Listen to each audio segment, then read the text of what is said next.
Эгерде сизде айдоочулук күбөлүк жок болсо, же алайын деп аракет кылып атасыз, экзаменден өтпөй жатасызбы? Ал эми акча табыш керек.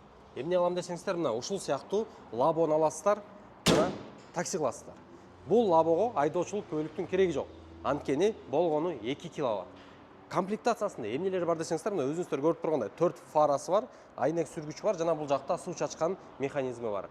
Ошондой эле электро айнек көтөрмө эмес, бул арткы механический Bluetooth мультимедиа бар, жана ошондой эле ручник жана пониженный повышенныйлар бар. Ал эми бортуна келе турган болсок, борттун размери 2 метрге 1.30. Комплектациясында бул жакта генератор бар, самосвал жана гелиевый аккумулятор жайгашкан. Айдап баратып, эгерде аккумуляторуңуз өчүп бараткан болсо, 30-40% калса, сиз генераторду иштетип, дагы дальше Б точкаңызга барып, жүктөрүңүздү түшүрүп же башка иштериңизди кыла берсеңиздер болот.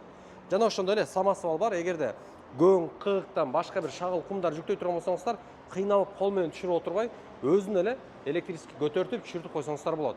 Туугандар, бул машинанын баасы 255 миң сом, бирок на заказ баасы 245 миң сом. Брондосоңуздар болот. Ал эми канча күндө келет десеңиздер, 25-30 иш күндө биз сиздерге алып келип беребиз. Албетте, комментарийге лабо сөзүн жазыңыз, же болбосо директке өзүңүздүн байланыш номериңизди калтыра турган болсоңуздар, биз тезирээк сиз менен байланышканга аракет кылабыз.